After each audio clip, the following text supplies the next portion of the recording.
Kenalkan, nama saya Drulio dari Prodi Informatika yang sedang mengambil mata kuliah Komunikasi Data dan Jaringan Komputer. Hari ini saya akan membahas tentang switch dan routers. Pernahkah kalian berpikir kenapa internet kantor atau kampus bisa stabil saat ratusan perangkat terhubung? Kuncinya ada di dua perangkat, switches dan routers. Hari ini kita akan bahas cara kerjanya.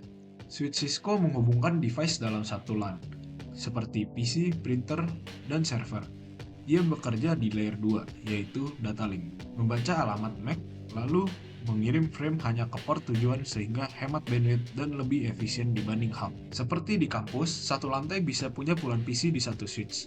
Saat kirim file ke printer lantai itu, traffic tidak membanjiri seluruh jaringan. Bayangkan switch seorang pengantar surat. Nah, switch punya beberapa cara untuk mengantarkan pesan. Ada yang memeriksa isi surat dulu, seperti store and forward. Ada yang langsung mengantar begitu tahu tujuannya, seperti cut through. Yang pertama lebih teliti, yang kedua lebih cepat. Untuk contoh nyatanya seperti CCTV IP real time. Cut through membantu latensi rendah untuk file server. Store and forward menjaga integritas data. Saat switch dinyalakan, ia seperti pegawai baru. Pertama, ia cek peralatan, lalu baca buku panduan, dan akhirnya siap bekerja. Kalau belum ada panduan, ia akan tanya atasan untuk setup awal. Seperti jika listrik padam lalu menyala, switch memulihkan konfigurasi otomatis dari NVRAM. Router menghubungkan jaringan yang berbeda seperti LAN di kantor dengan internet.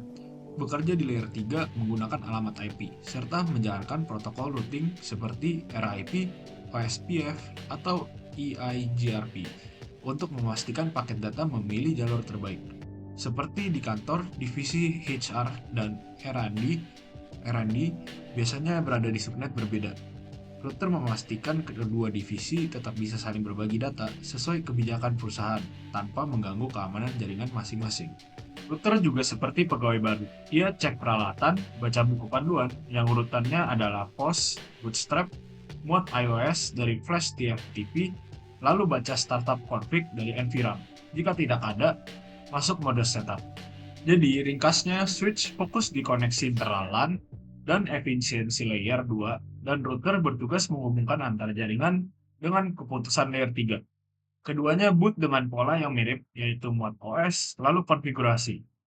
Jika kamu seorang network admin, kapan memilih cut-through dibanding store and forward? Apakah latensi atau integritas data yang lebih kritis di lingkunganmu?